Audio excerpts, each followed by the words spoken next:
Nous avons l'habitude effectivement d'être ponctuels et précis, et c'est aussi une qualité, une valeur que devraient avoir également emmagasiner nos jeunes étudiants, nos jeunes élèves, pour leur vie professionnelle, mais aussi aujourd'hui dans leur vie effectivement estudiantine et scolaire. Et c'est vrai qu'aujourd'hui, nous sommes bien heureux de vous accueillir tous dans la salle pour souffler ensemble la 5e bougie des JVE, des Journées de Voix d'Excellence. Déjà 5 ans, effectivement, alors que le projet, au début, il y a 5 ans, était juste une idée, puis après, c'est devenu une forme d'habitude. Ensuite, eh bien, un vrai réflexe, et aujourd'hui, quasiment presque une institution. Donc, 5 ans, c'est aussi 5 promotions. Ce matin, lorsque j'assistais peut-être avec vous à la séance inaugurale, j'ai reçu quelques tweets d'anciens étudiants qui m'ont dit, effectivement, que c'est grâce aussi à l'intervention de certaines personnes lors des JVE qu'ils ont pu trouver leur voie, et qu'ils ont pu effectivement comprendre le cheminement, le chemin complexe parfois, eh bien, de ce choix, de ce carrefour de vie dans lequel vous êtes, parce que c'est un carrefour important, c'est un carrefour difficile, il faut l'avouer, et surtout que beaucoup d'entre vous n'ont pas suffisamment de recul, d'expérience, et peut-être aussi de conseils. D'où aujourd'hui le thème qui se basera sur une thématique bien précise. L'orientation est une question de responsabilité, mais aussi de partage. Responsabilité vis-à-vis des formateurs, vis-à-vis des familles, vis-à-vis des parents, vis-à-vis de votre entourage, mais aussi le partage dans le sens de l'échange. Nous sommes dans une société d'échange, nous sommes dans une société de connexion, vous le savez parfaitement, vous êtes une génération. Et donc aujourd'hui, nous allons conjuguer les deux, à savoir responsabilité et partage. Nous sommes dans un lieu...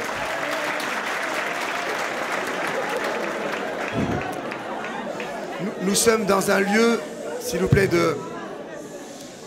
Nous sommes dans un lieu de partage. Je pense que les applaudissements, on va les réserver à la fin de la séance. Et nous vous applaudirons si vous comprendrez et si vous compreniez effectivement tout l'enjeu de la conférence. Merci beaucoup. Donc je disais que... S'il vous plaît. Merci beaucoup. Alors...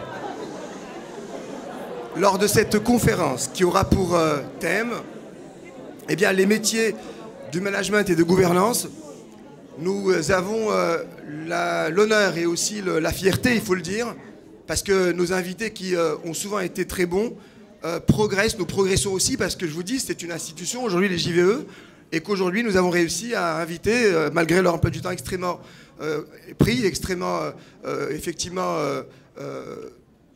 non disponibles puisqu'ils ont des activités d'entrepreneuriat politique parfois.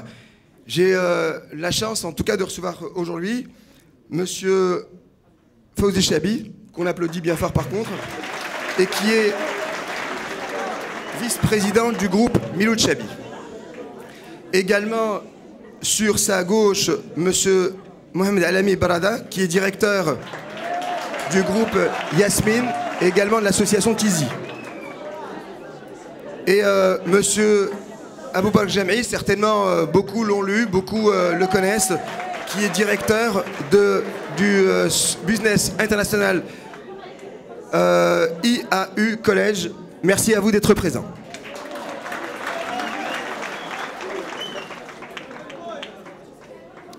Alors si vous le voulez bien, nous allons effectivement ouvrir la séance avec... une petite introduction avant que nos intervenants puissent définir ce qu'est la question de la gouvernance, ce qu'est la question des métiers du management. Je crois que beaucoup d'entre vous ont choisi ou vont choisir des voies qui ne seraient pas spécialement scientifiques. Donc par conséquent, ils vont beaucoup entendre le mot management, le mot gouvernance. On en parle beaucoup en politique, le mot gouvernance. Beaucoup veulent faire de la bonne gouvernance parce qu'on estime que beaucoup de pays, beaucoup de structures avaient été probablement mal ou archaïquement géré. Alors, messieurs, on va commencer par peut-être poser les questions qui vont effectivement être le socle de notre débat. Qu'est-ce qu'on entend par management et par gouvernance et quelles différences éventuellement on peut faire? Monsieur Chabi, si vous souhaitez ouvrir le bal. C'est toujours un petit peu délicat de commencer, mais je sais que vous êtes habitués. Mesdemoiselles, messieurs, mes chers collègues, gouvernance est un mot effectivement repris et qu'on emploie actuellement beaucoup plus dans la chose publique que dans le privé. mais on peut inclure dans le gouvernance le management, mais peut-être pas le contraire. Je dirais que le management est absolu, il est indispensable, sinon, dans l'entreprise privée bien sûr, sinon on s'en va, ou on est tout simplement pas puni, mais en tout cas on le ressent. Et la gouvernance, malheureusement, c'est l'ensemble des personnes qui gouvernent des choses beaucoup plus publiques, comme par exemple une commune, petite ou grande ou énorme, comme la commune de Casablanca. Mais ça peut être aussi le ministère, ça peut être des grands offices qui travaillent de manière transversale sur les intérêts des citoyens. Et là, malheureusement, nous, peuple marocain, on n'a qu'une seule voie, on va dire, citoyens marocains, qu'une seule voie, c'est de pouvoir un jour aller, dans l'espoir de réussir, aller donc voter. Donc ces gouvernants sont soit choisis, soit élus, soit choisis donc par nos gouvernants à la tête de choses malheureusement très importantes. Et ce qu'on peut dire de ces 40 ou 50 dernières années, c'est-à-dire depuis l'indépendance, le Maroc a vécu en deux étapes. La première, c'était sous le roi Hassan II, et la deuxième, sous l'actuel roi Mohamed VI. Il y a une différence quand même sur le style, sur la manière de faire, mais le problème de gouvernance reste posé. Nos gouvernements ont très souvent, pour la plupart malheureusement d'entre eux, très mal gouverné. Et j'en viens donc justement à vous, les jeunes, et les moins jeunes qui sont déjà dans la fonction publique. Il y a quelques années, le Maroc avait besoin de récupérer les jeunes fraîchement diplômés des écoles. Il y a quelque chose qui s'est passé qui est un peu malheureux, c'est que beaucoup de jeunes ont été étudiés en Europe et aux États-Unis, au Canada, et parce qu'il n'y avait tout simplement pas de lieu, ce qui n'est pas en tout cas le cas aujourd'hui, ce qui est beaucoup moins le cas aujourd'hui. Ils allaient étudier en Europe ou à l'étranger et rester à l'étranger. Ce qui fait qu'il n'y a pas eu cette transition et ce passage du relais. Et c'est des gens qui ont vieilli tranquillement, malgré leur mauvaise gouvernance, sans rester responsables de notre pays, bien sûr, comme j'avais dit au début, à différents échelons. Voilà, c'est ce que je voulais dire pour commencer en tout cas. Merci. Justement, monsieur Alami, vous êtes à la tête effectivement du groupe Yasmine. Je pense qu'il y a des questions de management qui se posent. Et comment on peut effectivement, selon vous, définir ou en tout cas caractériser la question du management? Salam alaikum. Merci Talal.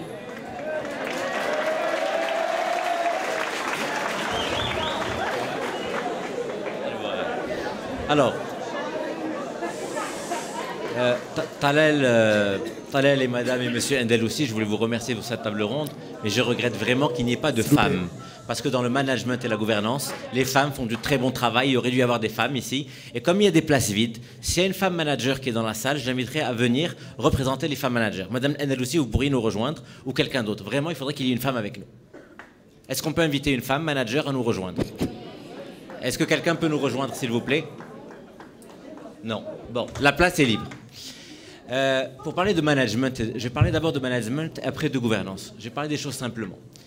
J'ai eu de travail depuis 13 ans. J'ai été directeur du développement d'une entreprise qui s'appelle CIB, qui faisait du textile, et plus précisément des sous-vêtements, du slip. Et mes amis, quand tu te fais tu es le roi du slip au Maroc. Donc moi, mon travail dans cette entreprise, en tant que directeur du développement, je devais faire du management d'entreprises industrielles au Maroc. Alors qu'est-ce qu'on faisait? Je vais vous parler de management de manière très simple. On faisait deux choses, pour dire trois choses précisément. On devait manager, c'est exploiter une entreprise. On devait acheter, Sharika Diana, en tant que membre de la direction, je devais acheter du fil, je devais acheter du colorant, je devais transformer ce fil en tissu, teindre le tissu, couper le tissu en forme de slip, faire coudre ce tissu pour en faire un produit, faire un beau packaging et ensuite aller vendre ce produit-là. Donc le management, en général, dans l'entreprise, parce que je représente une entreprise, dans la CIB, consistait à exploiter une entreprise. Donc c'est les métiers où on achète, où on vend, où on market, on fait du marketing, on transforme, où on compte beaucoup. On compte combien on a acheté à combien on a vendu. Et il faut espérer que les prix auxquels on vend sont supérieurs aux prix auxquels on produit. Donc un manager, c'est quelqu'un qui exploite. Première chose, un manager exploite. La deuxième chose, c'est que le manager gère. Alors par exemple, chaque année, mon conseil d'administration, les propriétaires de l'entreprise, ils me disaient, il faut que tu vendes 200 000 slips. 200 000 slips, chacun coûte, je sais pas, 50 dirhams, ça fait 10 millions de dirhams. Tu as 10 millions de dirhams d'objectifs à faire, de chiffre d'affaires. À partir de cet objectif-là, eh ben, il fallait gérer. Gérer quoi? Des ressources financières, de l'argent, gérer des stocks de fils, gérer des hommes. On était 600 personnes. Donc manager, c'est gérer. Gérer des hommes et des femmes. شحال خصك ديال الناس باش يخدموا, شحال خصك ديال الفلوس باش تشري الخيط, علاقة مع la banque, etc. Donc un manager passe son temps à gérer des hommes, des femmes et des ressources financières. Et la troisième chose, et je finirai sur ça, quand j'étais à la CIB, quand j'étais le roi du slip, je devais faire ce qu'on appelait conduire le changement. La société dans laquelle je suis arrivé était dans une situation et elle devait évoluer. Par exemple, les boîtes de sous-vêtements ont été faites dans les années 80. Et pendant 25 ans, les boîtes n'ont pas changé. Alors que le monde avait changé. Les sous-vêtements que vous portez, ça s'appelle Partners. Si vous achetez des sous-vêtements, vous achetez du Partners, hein, c'est la marque de la CIB. Donc on a dû faire totalement les boîtes de ces sous-vêtements-là. On allait distribuer autrement. Il fallait les vendre à margine, il fallait créer des réseaux de distribution, etc. Donc au départ, quand j'étais arrivé dans cette entreprise de textile, on diffusait à travers la grosse distribution. On allait à Darb Omar, on vendait à Darb Omar nos fameux sous-vêtements. Maintenant, on va les vendre à margine, à Swaq Salem, chez Inna Holding, et on va dans les réseaux de distribution de boutiques. Donc un manager, c'est quelqu'un qui doit conduire le changement dans l'entreprise, exploiter, gérer et conduire le changement.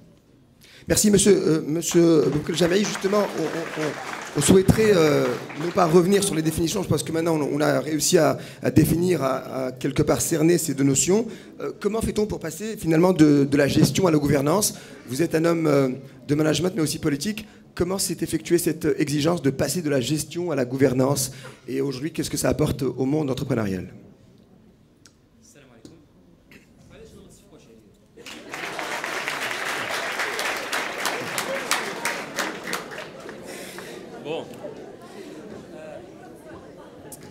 Alors, je pense qu'il faut commencer par des définitions. Qu'est-ce que la gouvernance? La gouvernance est basée sur une question, سؤال واحد, qui est la suivante. Qu'est-ce qui donne le droit de diriger une entreprise? Pourquoi est-ce qu'on a un patron qui dirige une équipe et qui, à la fin de l'année, peut redistribuer les profits pratiquement à sa guise, évidemment en respectant les lois? C'est ça la question centrale de la gouvernance. Chaque fois que vous entendez parler de gouvernance, c'est une question sur la légitimité de celui qui dirige. Et là, je vous parle vraiment de l'entreprise. Évidemment, vous avez bien compris que c'est une définition qui s'applique au-delà de l'entreprise. Et je pense qu'il est important pour vous, la nouvelle génération, de bien comprendre l'imbrication de la gouvernance de l'entreprise et de la gouvernance du pays, car il y a une relation qui est très importante. Monsieur a parlé de mon passé politique. En fait, il n'était pas politique, il était journalistique. Et je crois que le problème, c'est qu'il est perçu comme politique alors qu'il n'était que journalistique. Mais ça, c'est un autre débat. Et effectivement, dans cette entreprise de presse, on s'est battu pour cette notion-là. C'est-à-dire qu'on était parti de l'idée que l'idée de marcher comme institution d'ascenseur social, et je vais développer dans une minute ce que j'entends par là, ne pouvait pas. Qu'est-ce que c'est? Ah bon, donc je dois parler plus fort, c'est ça? Très bien, désolé. Donc les deux gouvernances sont imbriquées. Et notre point de vue, donc dans ce journal, c'était de dire on ne peut pas avoir une économie de marché avec évidemment un État régulateur et même un État redistributeur, c'est-à-dire un État qui paye pour l'enseignement, en tout cas une partie de l'enseignement, un État qui paye pour notre santé, etc., sans avoir une gouvernance nationale qui obéisse aux règles de la gouvernance, d'accord? Et donc il est important d'avoir à l'esprit cette connexion-là, parce que c'est un mythe de croire que vous pouvez avoir des entreprises qui soient correctement gérées, des entreprises qui collectivement tendent vers le bien public, donc vers le bien-être de notre société, alors qu'elles opèrent sous un système politique qui, lui, ne répond pas à ces règles de gouvernance, le Hakama Rachida. D'accord? Et là, il faut dire quelques mots sur l'histoire de l'entrepreneur. Bon, c'est une histoire qui est majoritairement occidentale et je m'en excuse parce qu'il y a une autre histoire à dire sur notre partie du monde qui est aussi très intéressante. Mais aujourd'hui, nous suivons un peu dans notre organisation sociale et dans notre organisation, en tous les cas économique, un modèle qui est plutôt occidental. Et donc, il est intéressant de voir comment ce concept a évolué. Avant le 19e siècle, l'entreprise ne pouvait être créée que sous charte royale, parce que la plupart des pays étaient des monarchies, donc il fallait que la reine ou le roi vous donne l'autorisation d'opérer un business, une affaire. Et la grande révolution dans le monde des affaires, c'est vers la fin du 19e siècle où on a reconnu au droit à tous les individus de pouvoir créer leur propre entreprise. C'est une invention récente. Jusqu'à ce temps-là, le système qui régnait, c'était le système féodal. Et c'était quoi le système féodal? Le système féodal, c'était que votre statut social déterminait ce que vous aviez. C'est-à-dire, si vous êtes né fils de noble, vous avez des terres. Si vous êtes né fils d'artisan, vous allez hériter des outils de votre père, etc., etc. Et donc, il n'y avait pas de mobilité sociale. C'est-à-dire que quelqu'un qui naît dans une situation sociale reste dans cette situation sociale.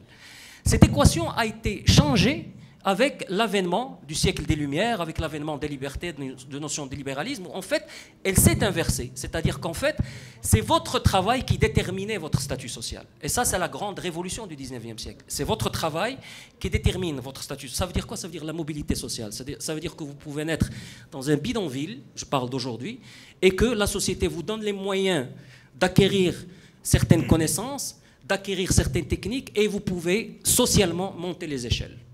Très bien. Maintenant, le problème qui se pose avec l'entrepreneuriat, c'est que l'entrepreneur est comme le marché. Il a une maladie congénitale. Les marchés sont malades. C'est pour ça que l'État est important. Cette maladie s'appelle le monopole. المقاول ديما كيبغي السوق كله ما كيبغيش يدفع 10% و20% ملي كدي 100% غادي يدي 100%. ما معنى هذا؟ معناه انه كيقتل فكره المقاوله. Il tue l'idée d'entrepreneuriat puisque كيشد الباب موراه. Or ça on ne le veut pas parce que justement l'idée de cette évolution entre guillemets libérale, je parle au sens politique, pas au sens économique, permet que la porte soit ouverte pour tous les jeunes. C'est ça la mobilité sociale, c'est que quel que soit cet enfant marocain, qu'il naisse dans n'importe quelle ville ou bidonville ou campagne, que nous lui donnons la possibilité de monter. Donc on ne doit pas permettre à ceux qui ont réussi, même si au début c'était eux aussi des pauvres, etc., on ne doit pas leur donner le droit de fermer la porte derrière eux. Et c'est là où la gouvernance nationale joue un rôle. Parce que si au niveau de la gouvernance nationale, vous avez un contrôle absolutiste du politique, il va se traduire par un contrôle absolutiste de l'économie. Et c'est là où les deux gouvernances se rencontrent. Et donc je m'arrête là, je voulais faire cette introduction parce que je pense qu'il est très important pour votre génération de bien comprendre l'imbrication et de ne pas croire ce mythe qu'on peut avoir une économie qui fonctionne, une économie qui rend des services à la société tout en opérant dans un cadre politique où c'est-à-dire qu'il faut que l'autorité réponde de ses actes. Il faut qu'il y ait la reddition des comptes. Merci. Merci. J'avais reddition des comptes, article 1 de la Constitution 2011. Dernière ligne, et c'est vrai que c'est un grand mot. Justement, si Fawzi Chabi, vice-président du groupe INA Holding, quelles sont finalement les contraintes qu'on peut vivre dans cette question de gouvernance, dans ce monde de la gestion au Maroc, rapidement, les contraintes que vous vivez au quotidien et qui peuvent être soit intrinsèques à l'entreprise ou même au monde extérieur? Bien. Sur ce plan-là, c'est-à-dire le plan de l'entreprise privée au Maroc, le Maroc ou l'entreprise marocaine est relativement jeune. Marocaine, je veux dire, avec la mentalité marocaine. Ce qui s'était passé, pour faire un tout petit peu d'histoire, c'est qu'au lendemain de l'indépendance, les affaires, ou le business, ou l'industrie, si vous voulez, le grand commerce, l'industrie, c'était aux mains des anciens colons qui étaient les Français, ou là, accessoirement, les Espagnols, les Portugais, les Italiens et les Juifs marocains qui étaient bien sûr français de nationalité. Mais le Marocain c'était le commerçant, ça fait. Qu'est-ce qu'il dit, zitoun, il m'a des trucs comme ça, de base, zrabi. À un moment, le roi, à l'époque, en 72, avait dit que ça a instauré ou l'a commandé ou l'a... il avait imposé, si vous voulez, à tous ces industriels l'obligation, il les avait obligés à s'associer avec des Marocains. Il a estimé que les Marocains devaient faire du business. Et il a demandé à toutes les entreprises à l'époque installées au Maroc de s'associer avec un Marocain du Maroc ويعطيوه au moins 50 et quelques %, c'est-à-dire la majorité de ce qu'on a de Maghreb. C'est une manière d'initier. Et ça s'est fait, des Marocains se sont retrouvés à partir de pratiquement rien, mais ils n'avaient que de l'argent, bien sûr, se sont retrouvés à la tête de grandes boîtes, je ne vais pas citer des noms, mais vous les connaissez, c'est toutes des boîtes très anciennes. Et 72, donc, peut-être de la marocanisation, c'est la marocanisation. Et à partir de là, ces Marocains ont eu, bchouïa bchouïa, à marocainiser le mode de gestion de l'entreprise, c'est-à-dire que l'entreprise qui était gérée par... où il y avait... il y avait un comptable français, un directeur technique italien, etc. Il fallait qu'ils s'accommodent avec cette mentalité marocaine qui ne comprenait pas grand-chose dont je veux dire les détails, mais qui savait où il voulait venir, vendre plus, gagner plus, etc., etc. Vous pouvez imaginer un homme d'affaires, qu'est-ce qu'il peut demander comme mentalité. Donc les étrangers, l'entreprise marocaine a commencé à se maroccaniser, mais bien sûr, avec les techniques tout à fait modernes qu'on connaît en Europe. Vous avez des entreprises d'abord 100% marocaines, mais qui fonctionnent avec des moyens quand même la mentalité. C'est pour ça que je parle de jeunesse, c'est-à-dire que sur le plan histoire, vous n'avez pas des vieilles entreprises il y a 7 ou 8 générations comme on en voit en Europe, mais tant pis. Les lois, sans ce qu'elles sont saraha, on a hérité de lois et on a mis énormément de temps à les changer. D'ailleurs, une très grande partie du paquet de lois qui existe et qui régit l'entreprise est complètement obsolète. Il doit être changé, mais ça, malheureusement, il faudrait que le Parlement y pense. Ce qui sort des écoles pour reprendre, malheureusement, l'entreprise, là encore, c'est un autre problème. En 85, encore une fois, Hassan Doul, en 87, je pense, avait dit que ça, dans un discours, dit que, attention, c'est fini, hein, l'État qui emploie, d'abord, c'est l'État gendarme. Il s'adressait, j'imagine, aux jeunes qui sortaient des écoles. Tu dis, ça fait à la fonction publique. Mais il faut maintenant penser à aller au privé et le public, où l'État est devenu l'État gendarme qui contrôle ce qui se passe, m'approche l'employeur. On a l'impression qu'ils n'ont pas compris. En tout cas, les gouvernants n'ont pas suivi, puisque au niveau des universités marocaines, les mêmes sections, droit, sociologie, géographie, histoire, droit, l'économie, etc. Mais les métiers dont l'entreprise privée au Maroc a besoin, mais qui ne sont pas créés, bien sûr, heureusement d'ailleurs, des filières, des structures privées sont nées au niveau supérieur et ont un petit peu rempli le truc. Voilà qui était l'université marocaine. Mais on a quand même un retard et c'est pour ça tout à l'heure que je dis que parfois on est obligé, bien sûr, pour ceux qui ont des parents d'aller étudier à l'étranger des choses que malheureusement on n'a pas ici. Voilà, donc le côté fiscal, enfin comme le côté légal, mais fiscal, vous savez que l'entreprise travaille un petit peu à la bonne humeur du gouvernement. Vous savez que l'entreprise, pendant presque 15 ans, il y avait de relâchement côté impôts. Et là, depuis 2 ans, les entreprises caminent. Pourquoi? Parce que les la caisse de compensation pour que le peuple reste tranquille. Ils ont pratiquement compensé, en tout cas les produits de base. À un moment, ils n'avaient plus d'argent pour payer les fonctionnaires ou dans l'entreprise. Et ça, c'est des choses qui font le salaire minimum. Ça cause vraiment des problèmes pour les entreprises. Parce qu'au Maroc, on a ce qu'on appelle le SMIC, le salaire minimum, qui est légal. Et là, vous savez que c'est quelque chose d'extrêmement délicat et de très dangereux. Et on fait malheureusement partie de quelques pays qui adoptent le SMIC, alors que normalement, beaucoup de pays n'adoptent pas le SMIC, la liberté. Alors ça fait que d'un côté, effectivement, c'est très bon, mais d'un autre côté, c'est très mauvais. Et même l'employé, parce que vous avez un employé qui mérite peut-être 3000 dirhams aujourd'hui, eh bien, il n'aura toujours que le SMIC, 2000 et quelques, etc. Mais ça fait quoi? Ça fait que les syndicats, et pour des raisons encore politico-politiques, il faut une augmentation du SMIC, ce qui fait que l'entrepreneur et surtout l'investisseur étranger, il ne sait pas à quel moment il doit investir. Est-ce que c'est du long terme ou là est-ce que... Alors ça, c'est un petit peu les problèmes qui se posent pour l'entreprise. Mais moi, je pense qu'en ce qui vous concerne, ce n'est pas des choses que vous devez vous mettre dans la tête, je ne sais pas, mais la plupart d'entre vous comptent aller travailler.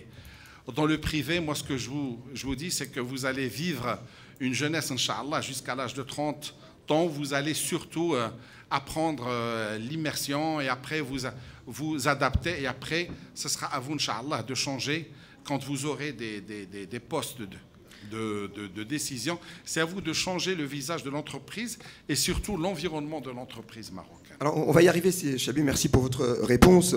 On va y arriver. Et effectivement, on reçoit à l'instant Saïd Al-Khaïbi, fondateur du groupe Medtech Group. Je reviens à vous dans quelques instants. Justement, on va essayer de se rapprocher de ces élèves et de leur présenter les aptitudes qu'il faudrait avoir, les profils éventuellement, ainsi que les motivations nécessaires pour ce type de métier. Quelque part, ils se posent des questions, ils s'interrogent, ils connaissent plus ou moins leurs qualités ou leurs limites probablement. Qu'est-ce que vous pouvez leur dire, vous, en tant comme effectivement d'affaires et surtout de président du groupe Yasmine Immobilier? بغيت نرجع لواحد النقطة مهمة قالها أبو بكر هي ليكول والقراية. افكتيمون في الوقت في الماضي كان واحد خلق في واحد المرتبة في المجتمع وتبقى فيها، ولكن بالمدرسة وبالعمل وبالقراية والخدمة والمعقول الواحد يمكن يوصل بعيد. أنا قريت في واحد المدرسة جو في ريبوند سور لي زابتيتود، كنت قريت في واحد المدرسة ديال الهندسة وتنشوف الناس ماشيين من مناطق بعيدة بزاف، بعيدة على الدار البيضاء، من زاكورة، من الداخلة، من ورزازات، من قلميم اكسيتيرا، ولكن بالقراية وصلوا بروميير سالير تيبداو 8000 10000 درهم. دونك افون دو فينير aux aptitudes انا عندي اليقين في هذه البلاد وفي البلدان الاخرى هو العمل المعقول هما من لي مويان دو ريوسير لي بلو امبورطون. الخدمة، الواحد يخدم ويكون معقول ما يغش، اللي بغى ينجح يخدم وما يغش. Maintenant, quelles sont les aptitudes pour les métiers de la gouvernance? هاد العمل ديالنا قالها السي فوزي تيعلموا العمل ديالي كل نهار خصني نبني قرارات، construire des décisions.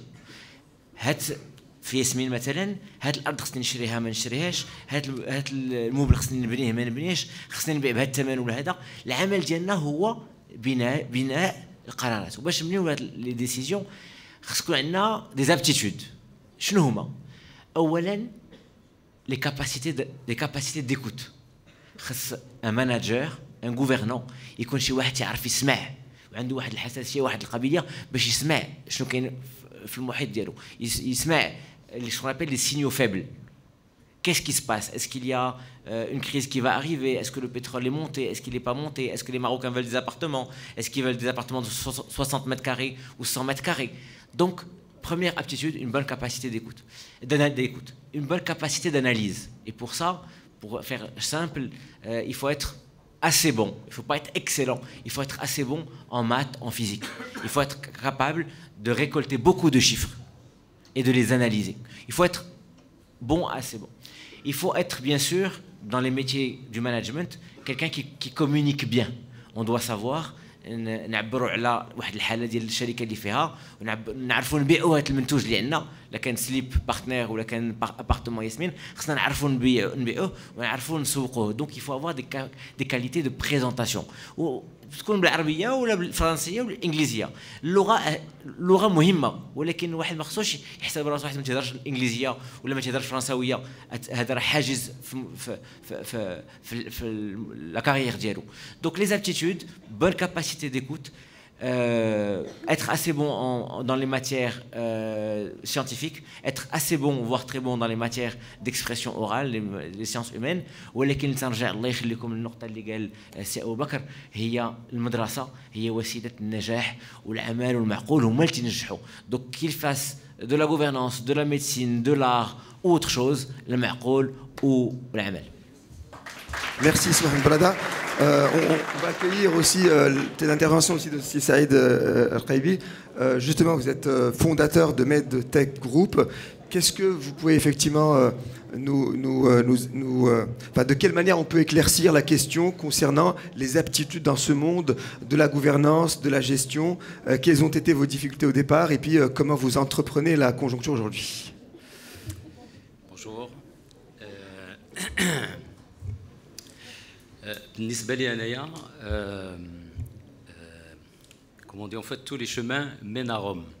Je veux dire, dans la gouvernance ou dans le management, tout type de formation peut mener à ce type d'exercice. Pour moi, le management et la gouvernance, c'est vrai qu'il y a des études ou des techniques qu'on peut acquérir à l'école, mais le plus important, c'est toute la formation que vous êtes en train, donc en fait, tout l'exercice que vous faites de votre cerveau pour le préparer à être en fait dans ce qu'on peut appeler le critical thinking, donc en fait tfkir naqdi ou là les problem solving. Et donc c'est ça en fait qui est important. Et à la limite pour moi, en tout cas de mon expérience dans le recrutement, et ça fait maintenant 25 ans que je suis dans le métier des technologies de l'information, et on a aujourd'hui 450 ingénieurs qui travaillent chez nous. Donc en fait, pas uniquement des ingénieurs, on les appelle ingénieurs parce qu'ils font et pas par leur formation.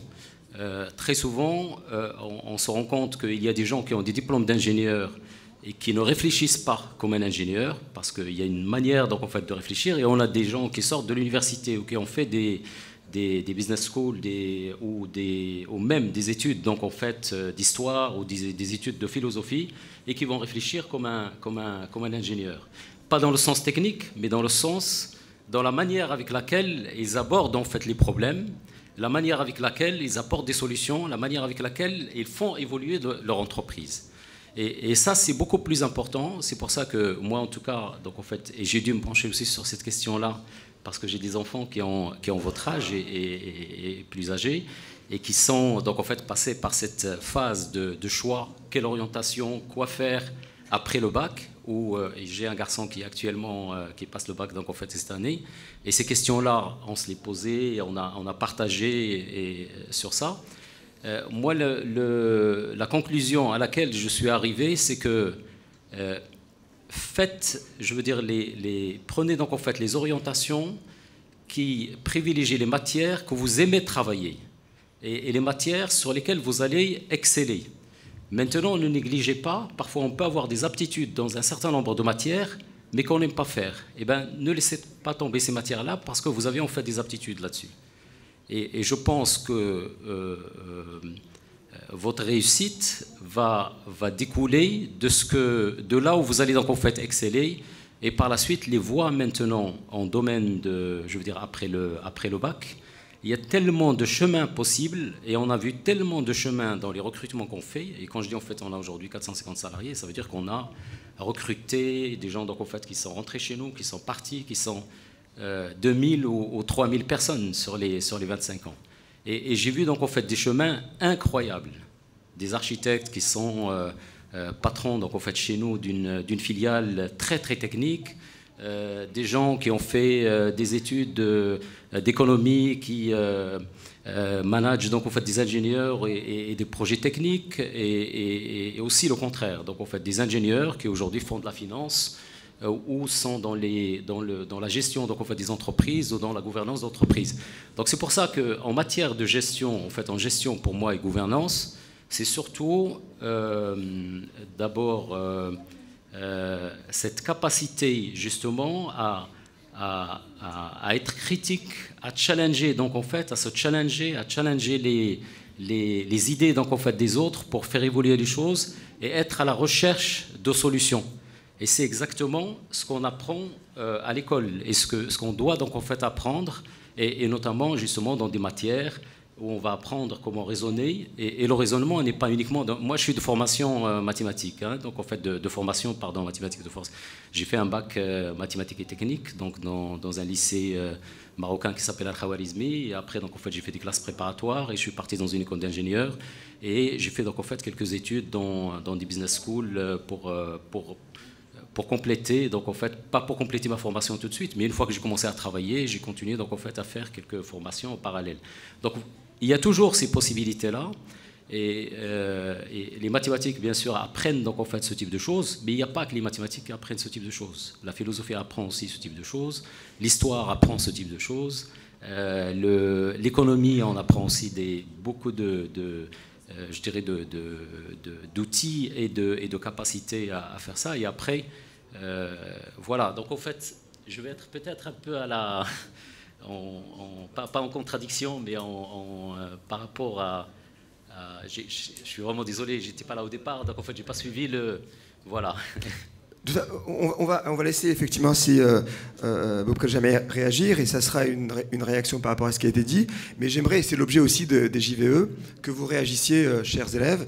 Donc on va effectivement vous laisser quelques minutes pour pouvoir commencer à intervenir sur deux sujets qui sont l'autre moitié de la conférence, à savoir la formation et la spécialisation, mais aussi les débouchés et les carrières. Donc on va les voir dans un instant.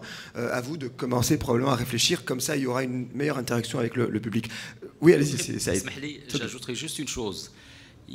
50% des métiers auxquels vous pensez aujourd'hui n'existeront peut-être pas quand vous allez finir vos écoles.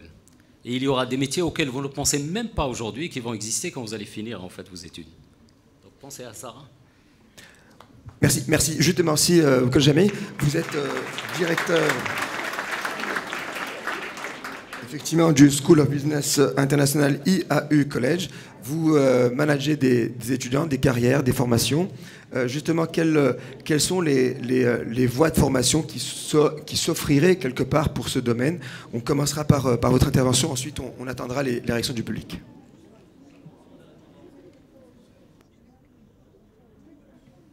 Avant de répondre à votre question, j'ai une question pour la salle. Est-ce que vous préférez qu'on parle en arabe ou en français? Français? Bon. غادي نخلطوا شويه واخا صافي بسم الله. لأن المهم هو التواصل. Il faut qu'on se, c'est pas la peine qu'on pontifie ici que notre intérêt c'est que vous ressortiez avec quelque chose. ما كنا غادي نبقاو ندويو هذا ما عندها معنى. Je suis très content, أنا فرحان بالكلام اللي قال السر قايبي. Je suis très content de ce que vient de dire Sir Qaiba. Alors je ne sais pas s'il suit ce qui se passe au niveau des évolutions récentes pédagogiques dans le monde de la gestion et de la formation en gestion, mais il est parfaitement dans les évolutions les plus modernes. Après la crise de 2008, quand il y a eu la crise financière en 2008, on s'est rendu compte que, en tous les cas, l'une des causes de ces crises avait à voir avec les faillites éthiques. Donc il y a eu des scandales financiers dans le monde des affaires qui ont au moins exacerbé la crise financière. Et il y a eu une remise en cause au niveau des formations de gestion, spécialement celles qui vous concernent, c'est-à-dire le premier cycle. وقع واحد إعادة النظر في التكوين ديال تدبير المقاولات. Et il y a eu une étude qui a été qui date de 2011, qui a été commissionnée par une fondation américaine qui s'appelle Carnegie pour justement revoir, essayer de trouver les raisons de cet échec de formation éthique. Et les résultats de cette étude, et c'est là où Sir Qaibi est complètement dans le sujet, a démontré une chose, c'est que l'idée avant c'était de dire كدير واحد 4 سنين ديال الكونطابيليتي والفينانس والماركتينغ والى اخره هذه وكيزيدوا لك واحد لو سيمستر واحد نص عام كدير واحد لو كور بزنس ايثيكس سيتادير الاخلاق في الاعمال ونبينا عليه السلام بمعنى اخر انه ça y est, vous êtes équipés pour faire face à la complexité éthique du monde. Et ces chercheurs, ce qu'ils ont découvert, c'est que non, ce n'était pas assez. Et en réalité, ils ont demandé à ce qu'il y ait la réhabilitation d'un concept qui malheureusement pour nous n'existe pas. Il a existé, et c'est une maladie française qui a fait que ce concept n'existe plus, et ce concept s'appelle les arts libéraux, liberal arts. Liberal arts. Et là, je vais vous parler de mon parcours personnel. Liberal arts, c'est l'idée qu'après le bac, quand vous allez à l'université, واحد العامين الاولى غادي تسارى فيها ثقافيا. غادي دير شي شويه ديال التاريخ وغادي دير شي شويه ديال الفلسفه وغادي دير شويه ديال الدين وغادي دير شويه ديال الرياضيات وشويه ديال الفيزياء الى اخره. لي دو ديرنيير اني ديال لو بروسيسوس السنه الثالثه والرابعه دابا كنهضر انا على السيستم القديم اللي كان ليسونس دابا كنهضر على الولايات المتحده. الولايات المتحده مازال فيها الباتشلر اللي فيه الدبلوم الاول من بعد 4 سنوات. ديك الساعات كتبدا تخصص شي شويه. والتخصص الحقيقي كيوقع في الدراسات العليا حتى كتخرج من هذاك السلك الاول، عاد كدير التخصص. مثلا الا بغيتي تكون محامي في الولايات المتحده كدير 4 سنين ديال السلك الاول، وعاد من بعد كتدخل المدرسه ديال القانون وكدوز فيها 3 سنين عاد كتولي محامي. الطب نفس الشيء، تقدر تقرا المسرح وتقرا الرياضيات الى اخره، والعامين الاخر ديالك ديال السيكل الاول كدير شويه البيولوجي وهذا، ومن بعد عاد كتدخل لمدرسه الطب كليه الطب كتدخل لها حتى كدوز 4 سنين. اشنو هي الفكره اللي كانت اللي وراء هذه القضيه ديال الفنون الحره لي زار ليبيرو؟ علاش بعدا سميتهم لي زار ليبيرو؟ سميتهم لي زار ليبيرو باسكو لا فورماسيون est faite pour libérer l'homme et la femme. C'est donner les outils à l'être humain, au citoyen d'être libre dans sa tête. Et la liberté, elle est basée justement par l'exposition des connaissances différentes. وانك كتعرف كتعلم شي حوايج على الناس اللي ماشي هما ديالك انت، ماشي الثقافه ديالك انت، ماشي الى اخره، وماشي حتى المجال ديال التخصص اللي ضيق. المشكل هو هذا الشيء. مشى صدقنا، وهنا فين غنقول لكم القصه ديالي، صدقنا في داك الشيء ديال حنا دابا وبلا شك نفس الشيء. انا الباك ديالي شديته في 85، ملي دزت السانكيام حياتي تقادات سالات من حياتي. علاش؟ لان درت سيونس وما خصني ندير سيونس مات. اذا المجتمع كيقول لك الا ما درتيش سيونس وما درتيش سيونس مات راك انسان فاشل، سالات الهضره. مشيتي ياك هادشي كاين مازال موجود. الرياضيات ولات هي كل شيء. دونك مشيت بحالي بحال الخوت، حتى انا بقيت كنضارب وباش هذا باش كلشي يكون فرحان بيا. درت سيونس ودرت سيونس مات، بعد دخلت الكليه سيونس المات في الصباح وفي العشيه وفي الليل وفي هذا وفي هذا. اش درت 3 سنين وانا كيف كنقولوا كان بومبي. 3 سنين ضيعت 3 زون داكور. والحظ ديالي هو انه ديك الساعات ابارامون القضيه تبدلت. لي سكاو كانوا كيقبلوا ما كانوش شغلهم شحال الدبلوم واش الباك قديم ولا ما قديمش. كنتي كتدخل بسميتو بكونكور، دونك انت كتدخل كدوز الكونكور، نجحتي هو هذاك، ما نجحتيش الله يعاونك. هذاك هو الحظ ديالي، هو انه دوز داك الكونكور بعد 3 سنين. ولكن قبل داك 3 سنين الوالده كانت على وشك الانتحار، لانه صافي ولدها فشل، سالات الهضره، ما بقى 3 سنين مور الباك اش بقى؟ ما بقى والو. علاش؟ لانه المشكل هو انه هذه اباده ثقافيه اللي عندنا في هذه البلاد وجبناها من فرنسا، وانه كنعتبروا انه الشاب خاصو يعرف بكري فين خاصو يمشي، وهذا الشيء ما كاينش. انا ملي كانت عندي 17 عام 18 عام ما كنتش عارف اش باغي ندير، وما نكذبوش على راسنا، بزاف فيكم ما عارفينش اش باغيين يديروا. كاين هذا الشيء ولا ما كاينش؟ فبالتالي كيفاش المجتمع يقدر يعطيكم الفرصه باش غادي تدخلوا لواحد المجال التكويني اللي غادي تجربوا فيه، غادي تشوفوا فيه. واحسن من هذا، وعاوتاني باش نرجع لداكشي اللي قال السر القايبي، المسائل اللي كنتعلموا داكشي ديال لي زيكواسيون، سو سون دي شوز كي سون اوتوماتيزابل. ان لوجيسيال ان جور او لوتر سي لي في با اجوردي فا لي فير ابري. دو كوا اون ا بوزوان؟ اش كنحتاجوا؟ انا كنت رب مقاوله في المغرب، انا كنحتاج شي واحد اللي غادي يتعامل مع لامبريفو. لو بريفو جو لي دون مون لوجيسيال. سو كي بريفيزيبل عندي شي واحد راه غادي يدير لي ان لوجيسيال، صارت الهضره ما محتاجش بك، سير جلس في دارك. انا بغيت شي واحد اللي غادي نحطو وغادي تجي واحد شي ان ايفينمون ان بريفو ماذا، وخاصو هو يعرف كيفاش يتعامل معاه. شكون اللي غيعرف يتعامل معاه؟ هو الانسان اللي عنده ثقافه عامه. ما معنى ثقافه عامه؟ هي عنده الرياضيات وعنده شويه ديال الفلسفه، وعنده شويه ديال التاريخ، وعنده شويه ديال هذه. دونك بالتالي ولو انه وانا ما كندعيش انه خصنا نرجعوا ولا خصنا نديروا المساله ديال الفنون الحره، ولكن حتى في التكوين ديال لي زانجينيور، حتى في التكوين ديال المهندسين خاص يكونوا العلوم الحره. خاصك ملي تمشي تجلس تما خاص يكونوا عندك دروس اللي كتحل لك شويه الدماغ ديالك. وكاين مجال اخر اللي هو كيمس شويه بالسياسه، هو المشكل مع الرياضيات ومع الفيزياء، هو اليقين. واليقين خطير، اليقين خطير. الانسان اليقين هو اللي كيعطي التطرف. خاص الانسان تكون عنده لا غولاتيفيتي، خاص الانسان يعرف انه يمكن راه ما عندوش الحقيقه، وهذا شيء مهم في التكوين ديالنا. داكوغ. وغادي نسالي بابن طفيل. كتعرفوا ابن طفيل؟ اش كتب ابن طفيل اللي معروف؟ ايوا قلتوا كتعرفوا ابن طفيل، ايوا زيروا معايا. كتعرفوا غير السميه كفيسبوك. كتعرفوا كي كتعرفوا ميسي؟ لا ميسي كتعرفوه حسن وقيله. ابن طفيل كتب واحد الكتاب سميتو حي بن يقظان، ياك؟ ابن طفيل كان هو لو مونطور ديال ابن رشد. هذوك الناس ملي كنرجعوا علاش قلت لكم التراث ديالنا، اش كتلقاو؟ ما كتلقاوهمش كيفهم في حاجه وحده. كتلقاه قاضي كيفهم في القانون، وكيفهم في الاسلام، كيفهم في الشريعه، وكيفهم في الطب، وكيفهم. وكان هذه هي القوه ديالهم. القوه ديالهم هي كانت عندهم اللي من بعد جا للغرب كيسميو ذا رينيسانس مان، دافينشي. ما كانوش كيعرفوا غير يديروا لا جوكوند. كان انجينيور، وكان كيدير الشعر، وكان كيدير بزاف ديال الحوايج، وهذا هو اللي كيعطي الغنى. ابن طفيل كتب كتاب سميتو حي بن يقظان. حي بن يقظان هي القصه ديال واحد المخلوق كيخرج في واحد الجزيره صغيره، وهذاك المخلوق ما حدو كيكبر وكيفكر. واستعمل ابن طفيل جميع العلوم اللي كانت ديك الساعات معروفه، اللي كان في ذاك الوقت، اللي كانت جمعات ودار الحكمه في بغداد الى اخره. كاع داك العلوم ديك الساعات العالم الاسلامي كان متقدم جدا، كانت هي الحضاره العالم اللي كانت الاكثر تقدما كانت هي الحضاره الاسلاميه.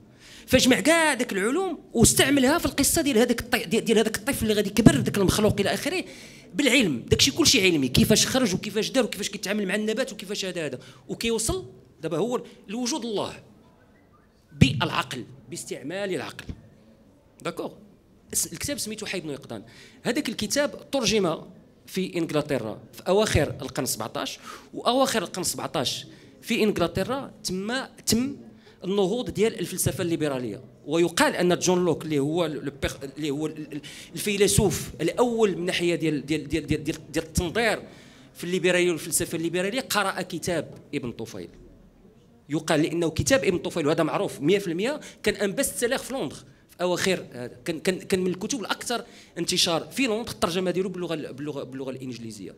فبالتالي هذا الشيء ماشي ملي كنقولوا الغرب، هذا الشيء ما بعيدش علينا، هذا الشيء خصنا نعاود نرجعوا ليه بواحد الانفتاح ديال العقل. وكنقول لكم ونعاود لكم، راه خاص الثقافه عامه.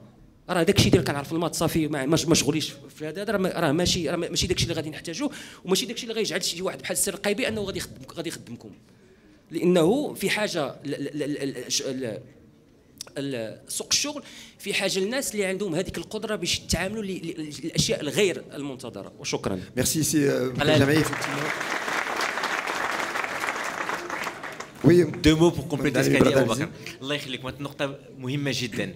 هاد العصر ديالنا كاين لي ريزو سوسيو، فيسبوك اكسيتيرا، ما يمكنكمش تعرفوا من دابا بالضبط شنو بغيتو ديروا دون 5 و دون 10 ولي ميتي اللي يخرجوا دابا 10 سنين ما معروفينش. دوك انا في نظري الواجب عليكم فو دوفي تيستي بوكو شوز. ما تكون عندكم شي فرصه ديروا ان ستاج في شركه ولا في شي سوسيتي. allez sur internet pour savoir si la biologie vous plaît, est-ce que la médecine vous plaît, est-ce que le management vous plaît, est-ce que le marketing. خصكم تجربوا شحال من حاجه باش تلقاو شنو عندكم، شنو تحبوا. Ni tlqaw, et ça c'est le deuxième point, il faut toucher à beaucoup de choses, avoir de la culture générale. Et la deuxième chose qui est fondamentale, l'abrétu de Njahou, Alash, Abou Bakr était un très grand journaliste parce qu'il avait la passion. Si vous voulez réussir dans la vie, si vous voulez être heureux, si vous voulez faire de l'argent, faites les choses que vous aimez. Trouvez ce que vous aimez. Est-ce que vous aimez l'homme, l'être humain, et vous voulez faire de la médecine? Faites de la médecine. Est-ce que vous aimez l'architecture? Faites de l'architecture. Est-ce que vous aimez les maths? Vous voulez être prof de maths et agrégé de maths? Cherchez, touchez à beaucoup de choses pour chercher ce que vous aimez. Et quand vous trouverez, mettez tout le paquet là-dedans. Voilà. Merci Simhan Alami. Effectivement, le discours de nos intervenants effectivement revient sur pas mal de points qui sont essentiels, à savoir la passion, à savoir la culture générale. Et c'est vrai qu'aujourd'hui, on a tendance à baigner dans des matières scientifiques et oublier aussi le côté instruction. Il faut savoir qu'avec la démocratisation des diplômes, beaucoup d'entre vous, voire tous, auront des diplômes, mais il y aura une concurrence qui se fera au niveau effectivement du recrutement. Donc d'où l'importance de la culture générale. On va passer tout de suite à vos interrogations, à vos questions concernant éventuellement les formations possibles, mais aussi les débouchés et les carrières. Je sais que vous avez beaucoup de questionnements qui vous rongent. Il faudrait juste qu'un ou qu'une courageuse puisse effectivement prendre la parole pour interpeller nos invités. On va vous tendre des micros. Allez-y, monsieur. Bonjour tout le monde. En fait, j'en ai, je pense, 3 questions pour monsieur Jami et 2 questions pour monsieur Chabi. Pour monsieur Jami, quelles actions peut-on mettre à côté ou acquérir pour remédier aux imprévus? Quelles actions peut-on mettre à côté ou acquérir pour remédier aux imprévus? Est-il une responsabilité du système éducatif ou d'un autre organisme? Est-ce que la philosophie libérale peut nous guider vers une minorité d'excellence? Et pour M. Chabi, quelles sont les actions nécessaires pour remédier au retard des filières et métiers demandés? Et pourquoi une distinction entre ceux qui ont le pouvoir d'étudier à l'étranger, néanmoins ceux qui ne peuvent pas? Merci. Quelles sont les actions nécessaires pour remédier au retard des filières et des métiers demandés? Et pourquoi une distinction entre ceux qui ont un pouvoir d'étudier à l'étranger, néanmoins ceux qui ne peuvent pas? Merci. Bon, vous avez 4 heures. Hein. Ce sont des dissertations qu'on a posées. Merci pour vos questions. On va répondre quand même. Il y a 2-3 questions regroupées et ensuite on passera aux autres interrogations. Allez-y. si Fawzi Chabi. Oui, alors, je parlais de 80... Bon, c'est vrai, la première question d'Yel, où elle est... Effectivement, c'est un problème très sérieux que nous avons au Maroc, c'est que nous n'avons pas... Parce qu'en fait, le marché de l'emploi est un marché comme tous les autres marchés. Au marché de l'emploi, ils l'ont appelé marché, parce que justement, ça fait les critères qu'on trouve dans un marché d'Yel. N'importe quoi, le marché de l'or, ou le marché du pétrole, ou le marché plus simple, il y a le khadra ou le fawakeh, etc. Et donc, il y a de l'offre et de la demande. Ce qui s'est passé depuis très longtemps au Maroc, quand je dis très longtemps, je parle en dizaines d'années, c'est que l'offreur, c'est-à-dire l'entrepreneur, l'entreprise qui recrute, ne trouve pas les compétences, je dis compétences, c'est-à-dire les diplômés. Pourquoi? Parce que tout simplement, l'université marocaine a continué à former pour la fonction publique. Mais disons que c'est un problème qu'on ressent de moins en moins.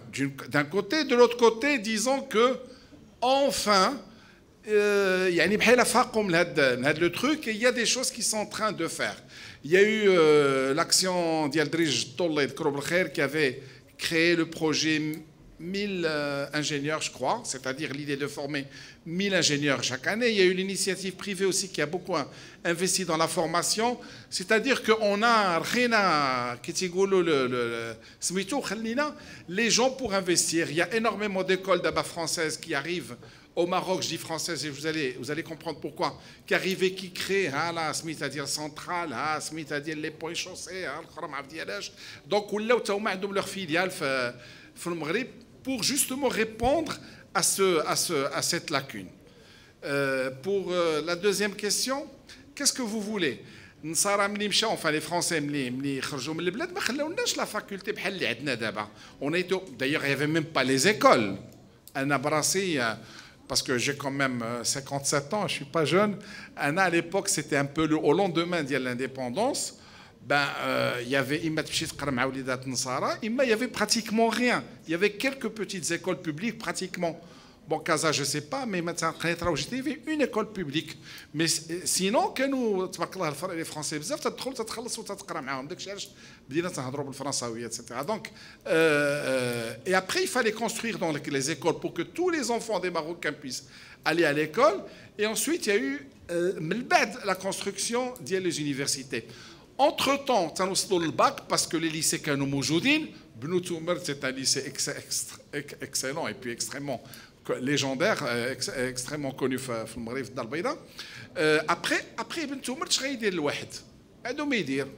ديك الساعة اللي يعطي حلت لي كاس بريباراتوار. Pourquoi? باش الناس يبداو يمشيو يقراو في l'Europe. Pourquoi? Parce qu'il n'y avait pas d'école d'ingénieur à proprement parler. L'ISKE, elle a, je crois, 35 ans ou la chal.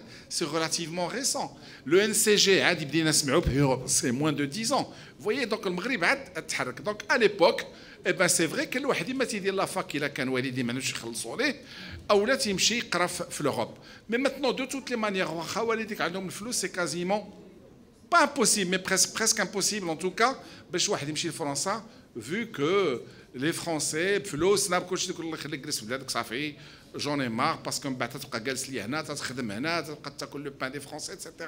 Donc ils ont carrément fermé les frontières. C'est devenu très difficile et c'est pour ça d'ailleurs que des écoles françaises se sont installées au Maroc, des conditions extraordinaires que nous n'avons pas. مثلا مشينا حنا عندهم فرنسا مثلا le terrain فابور يعاونوهم يعطيوهم ما يخلصوش هذه ما يديروش هذه ما يصوبوش هذه etc énormément. Pourquoi? Pour encourager pour offrir des places de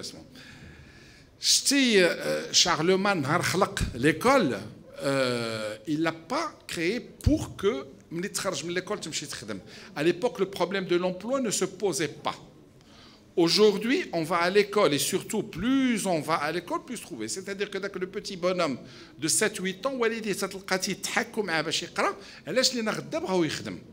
ça, c'était une pression que l'enfant et que les parents ont aujourd'hui qu'on n'avait pas à l'époque.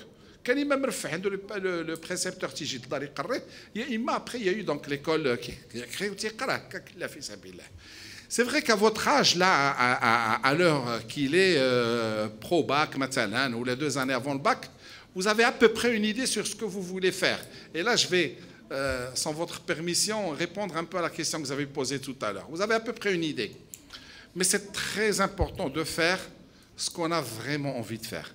Il n'y a pas de goal parce que je vais être médecin, je vais gagner plus d'argent, ou là parce que je vais être électricien, je vais gagner moins d'argent. Alors, ça dépend de ça.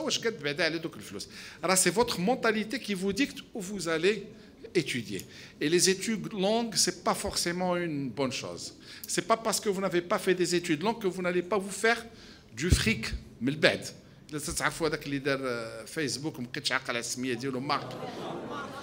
c'était un cassou, là, je crois, le bac,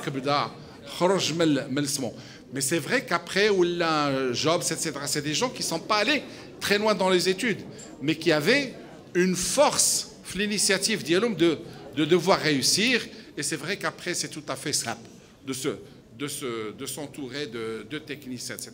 Attention, je ne vous encourage pas de faire des études courtes ou de ça fait le bac barakalia. Ce n'est pas ça, mais c'est pour vous dire que là, la qualité de l'école ou à l'ASMO, il ne faut pas que ça fasse, parce qu'on a assisté tout à l'heure à un témoignage, il ne faut pas que ça soit une espèce de comme un accident dans le parcours. Vous faites vraiment ce que vous avez envie de faire. Merci, Sifou Chabi. Justement, une réponse à la question par M. Boukel-Jamei. Il y avait 2 questions en une. Comment faire face à l'imprévu? Et la deuxième, c'est la philosophie libérale. C'est ça? D'accord. Bon. Alors, la première, par rapport à l'imprévu, c'est ce que j'ai développé plus tôt, c'est-à-dire l'idée que vous faites face à l'imprévu le mieux possible, parce que si c'est imprévu, donc il n'y a pas de modèle de traitement, par définition, sinon on saurait. Il y a deux ingrédients importants pour vous donner le plus de chances de succès. C'est que vous soyez libre dans votre raisonnement. C'est-à-dire que vous soyez dans un environnement, parce que ça veut dire qu'il n'y a pas... L'imprévu, ça veut dire qu'il n'y a pas de solution préétablie. La solution, il faut que vous l'inventiez. Et donc, il faut que vous soyez dans un environnement qui encourage la créativité. Donc, en termes de culture d'entreprise et même de culture sociale. Ça, c'est très important. Et un environnement qui accepte l'échec. نعاود لكم واحد القضيه هذه واحد 20 عام داروا واحد استطلاع الراي في لا سيليكون فالي من خرجوا كاع هادو اللي داروا دابا الملاير الاغلبيه فيهم سولوا لان قالوا هاد الباحثين تسالوا قالوا شنو هي القيم اللي جعلت انه في ذاك البلاصه في العالم خرج هاد الشيء كله اللي هي لا سيليكون فالي بون كاين شي عوامل اللي هي ديال التكوين لانهم وحدهم جامعه ستانفورد دونك عندهم ذاك الخزان ديال الثقافه اللي كانت جامعه ستانفورد ولكن كاين شي مسائل ثقافيه سولوهم ils ont demandé de classer les valeurs qui pour eux sont les plus importantes ces entrepreneurs vous savez quelle a été la première valeur شنو القيمه الاولى عندهم الحق في الفشل le droit à l'échec si vous ne vous donnez pas le droit à l'échec vous vous interdisez de réussir et il faut vous battre dans votre environnement pour que ce soit une valeur importante. On réussit en échouant. Donc il faut qu'on soit dans une culture qui permette ça. Et il faut donc que ce soit au niveau de l'entreprise ou en dehors de l'entreprise. Et c'est comme ça qu'on est créatif et c'est comme ça qu'on fait face à l'imprévu. Et l'autre ingrédient qui est important, c'est les connaissances. ما حد الإنسان كيكون العقل ديالو متوسع وكيعرف اش واقع في الدنيا إلى آخره وعنده تصور اش كاين من غير هو والمحيط ديالو اش واقع في الدنيا ما حد كتكون عنده الأدوات الثقافية باش يواجه هذه المسائل هذه.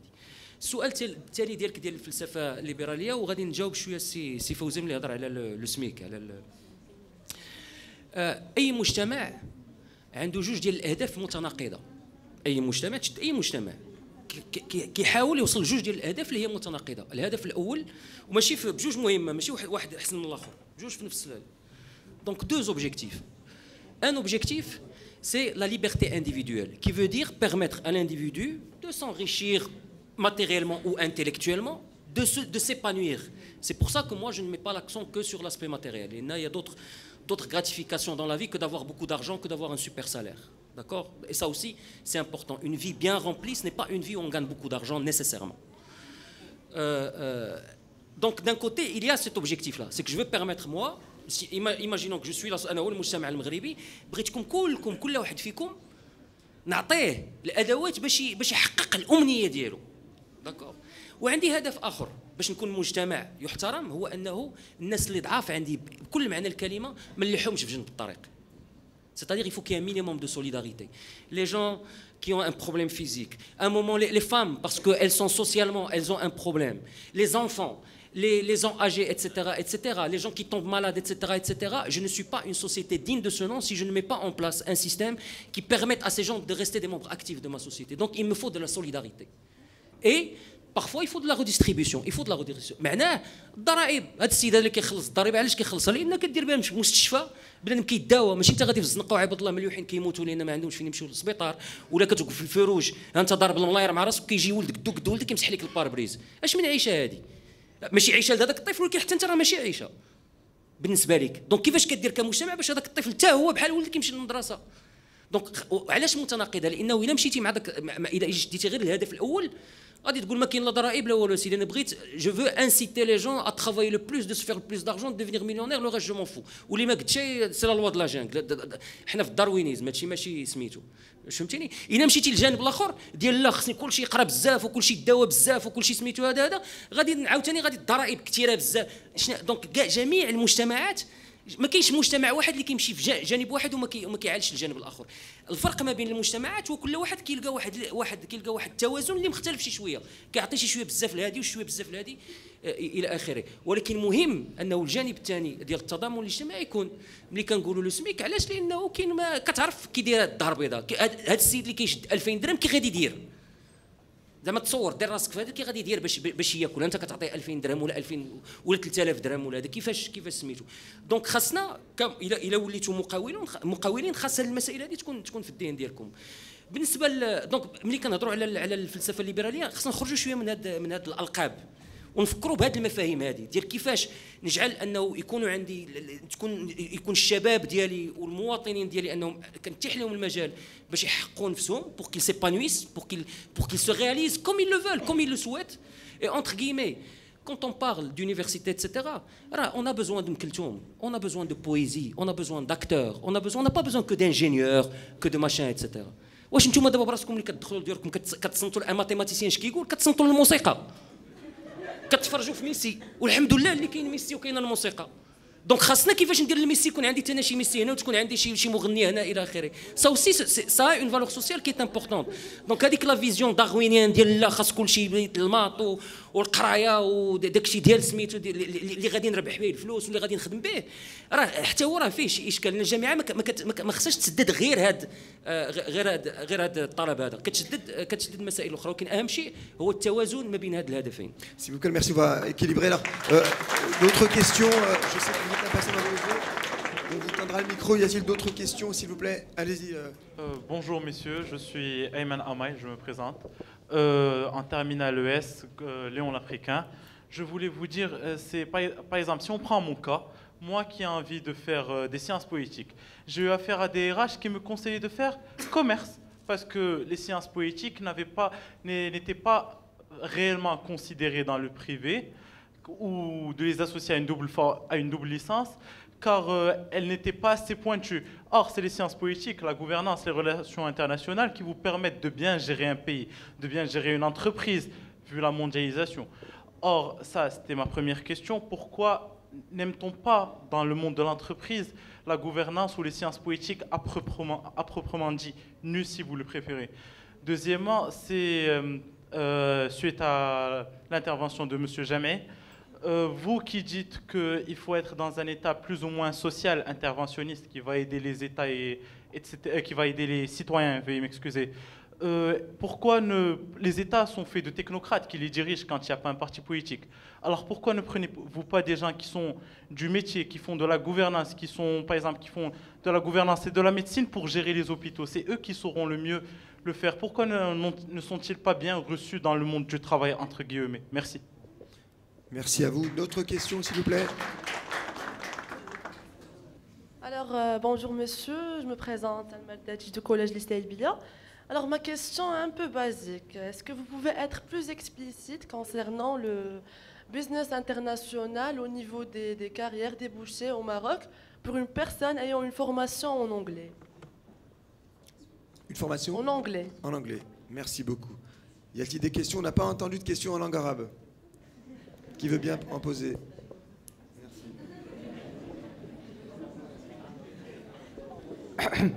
Salam. Ce serait bien de vous lever, de vous présenter votre nom. Salam alaikum. هو سميتي أكرم بكري من مدرسة أنوار. السؤال هذاك الثاني.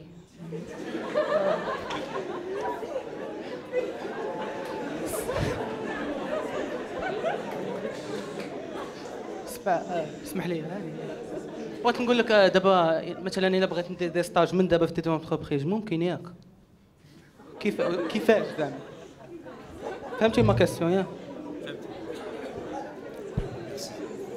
Il y a une demoiselle qui demande le micro à gauche. Merci beaucoup. Voilà, merci. سلام سميتي سلمى يا سيدي بغيت نطلب من كل واحد من الاساتذه انه يقول لي يختصر لي لو باركور اللي دار في حياته في كلمه واحده وشنو كلمه واحده ولا اكسبرسيون با دو بروبليم وشنو كيظن على لا موتيفاسيون qu'est-ce qu'il peut nous dire à propos de la motivation merci. Merci beaucoup. Je pense qu'on va effectivement aller. Si Dalami voulait intervenir, allez-y. Alors, votre prénom c'est Selma. Dans l'autre sens, Selma. Si je devais dire un mot sur la motivation, ça serait amour. Amour. Quand on aime, on est motivé. Quand on aime quelque chose, quand on aime quelqu'un, on va le voir jusqu'au bout du monde. Quand on aime un travail, quand on se réveille le matin, on y va, on se réveille à 7 h du matin. Quand on aime, on est motivé. Donc faites les choses que vous aimez. Chérif, t'as que le teni. Maintenant, là où c'est un stage, ce qu'on appelle l'audace. L'audace, c'est un génie, والله احبط من ندير صافي الطب ولا ها شنو بغيتي دير بغيتي كوميرسيال تحت البيرو دو فونت سيمين 15 جور تشوف كوميرسيال بغيتي تمشي للشانتي مزيان مرحبا اجي شوف الشانتي بغيتي تدخل لوزين تشوف كيفاش تصنع السليب اجي مرحبا بك الشركات سي فوزي ديجا شي واحد يبغي يدير ان ستاج مرحبا بك ولا لا دونك معلوم دونك الواحد خصو يكون الواحد اللي بغى ينجح الواحد اللي بغى ينجح في هاد البلاد خصو المعقول وخصو الخدمه وخصو الجبهه الواحد تكون جبهه ويزعم بارابور au business international par rapport au business mademoiselle qui a posé une question sur le business international oui le Maghreb est dans une position stratégique très très intéressante s'il vous plaît. Il est au nord de l'Afrique, donc on est rattaché à l'Afrique. Donc tous les pays africains francophones et anglophones sont à notre contactés avec nous. Il y a l'Europe qui est au nord, il y a l'Atlantique, et il y a le Moyen-Orient. Avec le Moyen-Orient, on parle arabe. Avec les autres parties prenantes, l'Europe, les États-Unis ou l'Afrique, on peut utiliser l'anglais. Alors quel est le business international? Il y a énormément de choses. La Casa Finance City va demain faire que des Européens, des Américains qui veulent investir en Afrique vont trouver des Africains qui ont des projets hôteliers, immobiliers qui vont venir à Casablanca. Et là, je suis à Abidjan, je suis à Dakar, chez Mobile ou un site, une usine d'électricité. J'ai besoin d'argent, je vais venir à Casablanca et je vais demander de l'argent européen en français. Donc les Marocains peuvent utiliser l'anglais pour ça. Ils peuvent vendre leurs produits. Des clémentines, des voitures, des avions demain aux États-Unis, etc. On peut vendre, on peut acheter. On a besoin de coton pour faire mes slips. On a besoin d'acier, etc. Donc le business international, c'est vendre, acheter des produits ou des services. La dernière question d'Ayman, c'est par rapport aux sciences politiques. Mais l'homme, on a besoin de Hakam Mziana. Mais l'homme, on a besoin de gens qui vont être formés pour diriger des établissements publics, pour être préparé à être chef de gouvernement. J'espère que Rani, Inch'Allah, puisse être chef de gouvernement. J'espère que Ayman puisse demain être chef de gouvernement. Pour ça, il faut se préparer. Il faut aller dans des études de sciences politiques, que ce soit l'EGE, que ce soit les sciences politiques à la faculté, etc. Et là encore, c'est le khidma, c'est le ma'qoul, ou je bats pour y arriver. Je vais dire un dernier mot sur le leadership. Tizi, Moubadar Tariq Nouziyed fait la promotion du leadership. C'est quoi le leadership? C'est très simple, c'est comment mobiliser des gens. Là, on est 300 personnes, il faut que j'essaie d'avoir 300 personnes qui puissent nous écouter. Ensuite, c'est avoir une vision de mustaqbal. Steve Jobs avait une vision. Il a voulu inventer un appareil avec un bouton. et il s'est tué pour avoir un appareil avec un bouton. La vision. Un leader va amener les gens à conduire cette salle vers le succès. Un leader permet de créer un groupe pour le conduire vers leur succès. Et enfin, un leader, qu'est-ce qu'il fait? Une fois qu'il a réussi, quand Ayman sera chef du gouvernement, Inch'Allah, il va chercher qui va le succéder. Un leader cherche qui va lui succéder pour mener le groupe au succès. Voilà. Merci beaucoup. Alors la table ronde numéro 1 touche à sa fin. On va demander à nos invités de dire le dernier mot s'ils le souhaitent. Si Saïd El-Khaibi, votre vision, finalement, votre manière de concevoir cet avenir managérial et ces jeunes qui sont devant nous, qui sont l'avenir du pays, qu'est-ce qu'on peut leur dire comme consigne? J'aimerais bien répondre à la question de juste soyons courts parce que nous avons juste après une conférence. Moi, si je dois résumer justement mon parcours, et vous avez parlé en fait pas de parcours scolaire, c'est-à-dire en fait parcours dans la vie, c'est entrepreneur et le mot donc en fait la motivation c'est passion, d'accord. Donc ça doit se dire en fait en un seul mot. Alors une autre question aussi était sur le business international. Ce n'est pas parce que vous allez faire des études de business international que vous allez travailler dans le business international, parce que vous allez peut-être que celui donc en fait qui va choisir quelqu'un pour faire... Et c'est quoi en fait business international? Je veux dire, il y a un certain nombre de matières effectivement qu'on va étudier qui vont faire que on va avoir quelques aptitudes ou quelques outils plutôt. C'est même pas des aptitudes, c'est des outils. Mais on peut privilégier quelqu'un d'autre qui a fait d'autres études pour faire justement ce métier de business international. Donc pour moi en fait le plus important ce n'est pas voir une filière en tant que contenant. Le plus important, c'est de regarder le contenu. Est-ce que le contenu qui est dans une filière vous parle ou non? Est-ce que vous avez envie de faire ça? Est-ce que vous allez faire votre meilleur effort et vous allez faire, comme on dit en fait, your best? Si vous êtes là, si vous avez ces matières-là, est-ce que vous allez être motivé pour le faire ou non? C'est ça le plus important, et pas la filière. Ne regardez pas les filières en tant que filière, regardez le contenu des filières. Alors, moi, je dirais en fait qu'il y a, pour moi en fait, il y a trois choses qui sont à développer, mais ça, peu importe en fait la filière ou pour vraiment demain être en fait utile économiquement. On parle plus en fait d'employabilité aujourd'hui, on parle en fait d'utilité économique et d'utilité sociale. Et l'école en fait doit préparer pour ces deux objectifs-là et pas pour autre chose. Et en fait, l'employabilité est l'une des utilités économiques. D'accord? Alors c'est en fait la curiosité. Soyez curieux, soyez créatifs, développez en fait votre sens de la créativité. À chaque fois que vous avez l'occasion de pouvoir exprimer quelque chose de différent, exprimez cette chose-là, que ce soit par écrit, par dessin, par musique, par danse, par ce que vous pouvez, par sport, ce que vous pouvez en fait faire. Si vous avez en fait des dons ou des talents, développez-les. Vous pouvez être accepté dans des universités, et aux États-Unis en fait c'est très assez courant, même si vous avez en fait pas les notes qu'il faut dans les matières qui sont demandées dans une université. Si vous êtes un champion de votre quartier, de votre école, de votre ville, dans un sport, si vous avez des distinctions dans la musique, dans la danse, dans quelque chose, vous pouvez être pris pour ça. Et ils vont vous accompagner pour avoir le niveau pour que vous puissiez donc en fait suivre ces études-là. Et ça, c'est très très important. Si vous avez des talents, si vous avez en fait des hiwayat, et ben excellez dans en fait les hiwayat, développez-les, ne les négligez pas. Et la troisième chose, c'est l'énergie. Je veux dire, le talent ne suffit pas. L'énergie est beaucoup plus importante à la limite que le talent. Avec peu de talent et beaucoup d'énergie, on peut être beaucoup plus efficace qu'avec beaucoup de talent et être nonchalant, être manquant en fait d'énergie. Et une manière de développer l'énergie, c'est le sport. Faites du sport, soyez en fait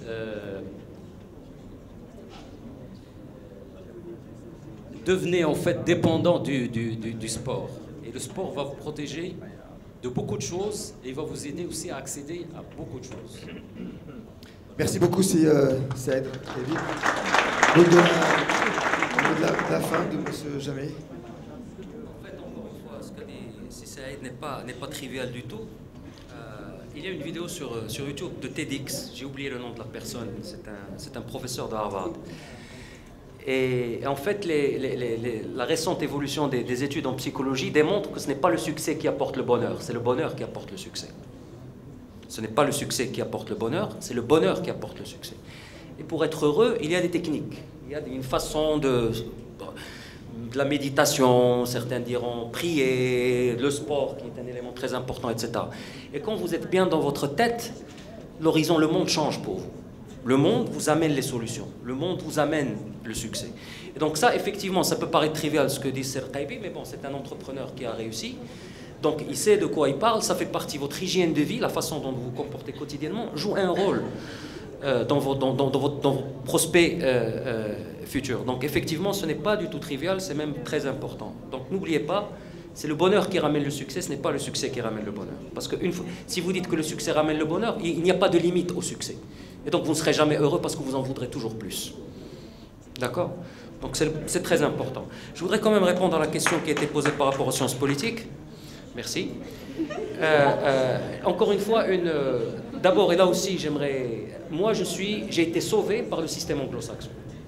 D'accord?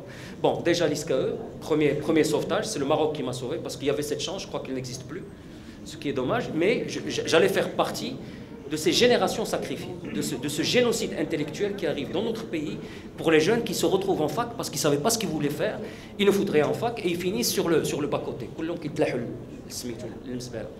D'accord? Et ma chance, c'est que j'ai réussi à me réinsérer dans le système anglo-saxon et aujourd'hui, je le dis sans aucune flatterie, aucune, parce que je suis persuadé que chacun d'entre nous est capable de le faire. Je suis diplômé de Oxford et de Harvard. D'accord? Quand j'étais à Oxford, quand je faisais mes études, je faisais un MBA, qui est un diplôme prestigieux, etc.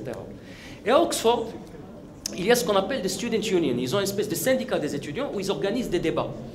Et l'endroit où le débat est organisé est exactement fabriqué sur le modèle des Commons, du Parlement. Je ne sais pas si vous l'avez vu à la télé. Comment ça se passe au Parlement britannique? Ils ont des espèces des box, entre guillemets, vous savez ce qu'il y a dans les petits box? Il y a tous les livres sacrés qui représentent les religions représentées. Il y a une Bible, il y a un Coran, c'est ça ce qu'il y a dans le... Pour ceux qui parlent de laïcité, de machin, c'est un détail qui a son importance. Et j'ai été assisté à un débat où il y avait des jeunes qui débattaient sur l'euro à l'époque. On est en 99. Et c'était fabuleux. Le niveau de débat était exceptionnel. Il y avait deux gamins, dont un d'origine yéménite. Et derrière eux, il y avait les parlementaires de la région, les vrais parlementaires qui représentaient l'opinion que défendaient les jeunes étudiants. À la fin de l'année, même pas à la fin de l'année, au milieu de l'année, vous avez les grands recruteurs qui viennent recruter à l'université. Et comme nous, on était des MBA, donc forcément, les McKinsey, qui est la Rolls-Royce du consulting, le Goldman Sachs, qui est la banque d'affaires, machin, etc., allaient venir chez nous. Ben, figurez-vous que ces entreprises allaient en priorité embaucher des gamins de 21 ans qui faisaient un bac plus 3 dans une formation qui s'appelle PPE, Politics, Philosophy and Economics.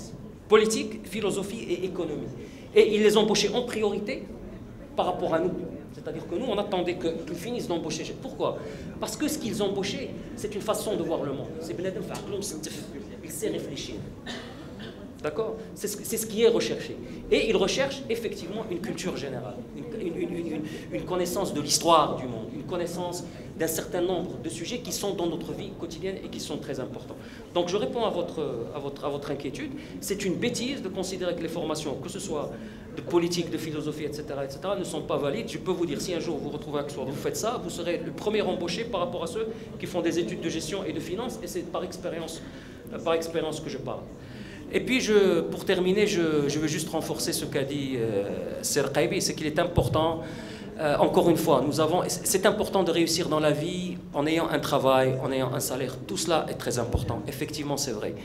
Mais la vie est faite pour être vécue heureuse. Donc, encore une fois, c'est le bonheur qui ramène le succès. Si vous ne faites pas quelque chose qui vous fait réveiller le matin pour la faire, et ça a été dit par Sila Alami, par Serqaibi, etc., vous allez faire les choses à contre-cœur, vous n'allez pas les aimer, vous ne pouvez pas briller, même si vous avez les capacités pour briller. Donc il est important de vous battre pour ce que vous aimez. Et ça veut dire aussi des ajustements, ça ne veut pas dire faire que ce qui vous plaît, ce n'est pas ce que je suis en train de dire.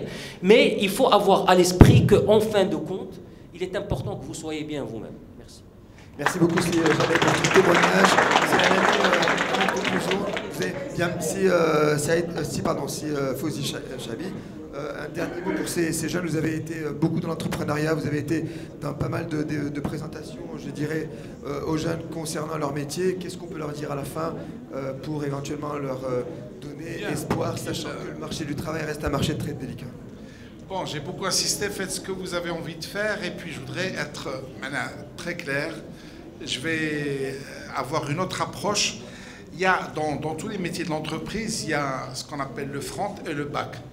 Le front, ça vient de front office, et le back, c'est-à-dire dans toute institution, vous trouvez des gens dont le métier est justement d'être à l'extérieur, et le reste c'est à l'intérieur.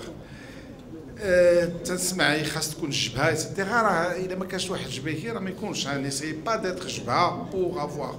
Non, même si vous n'avez pas jba, parce que ça c'est carrément une question de mental. Il n'y a pas de problème. De toute façon, on trouve à l'intérieur, dans le bac, des gens beaucoup plus intéressants que ceux qui se trouvent à l'extérieur. C'est eux qui créent, c'est eux qui inventent le marketing.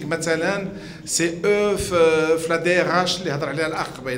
Donc, où que vous soyez, faites vraiment ce qui vous plaît. Il y a des gens qui n'ont pas envie d'être à l'extérieur, ou d'avoir la direction générale, mais d'être au service du directeur général, par exemple. Sciences Po, c'est très important. Moi, tout à l'heure, je parlais d'un problème de marché où la fac, les gens, quand ils sortaient de la fac, en général, dans leur tête, ils espéraient travailler à Doula. Et ils font plein de choses. Mais bien entendu que la fac, c'est fait aussi pour entrer dans l'entreprise privée. Les gens que nous avons maintenant dans cette équipe du gouvernement, la fac, qui était ministre des Finances, ou d'abord il est ministre des Affaires étrangères, il a fait la fac, il n'a pas fait une école de commerce ou une école d'ingénieur. Donc c'est la fac, elle produit, et le contraire, tawa. Moi je connais des gens qui étaient dans le privé au Maroc, l'actuel président d'Yel Bank Chabi, qui a fait le privé, on bat la douane, vous vous rendez compte? Alors qu'il était le privé, fait une multinationale. Donc c'est vraiment massar, c'est du mektoub, c'est quelque chose de très... Bon. Faites d'abord l'aide, allez comme votre école, c'est très important, et puis évoluez tranquillement. Ne vous prenez pas comme la crispation, etc.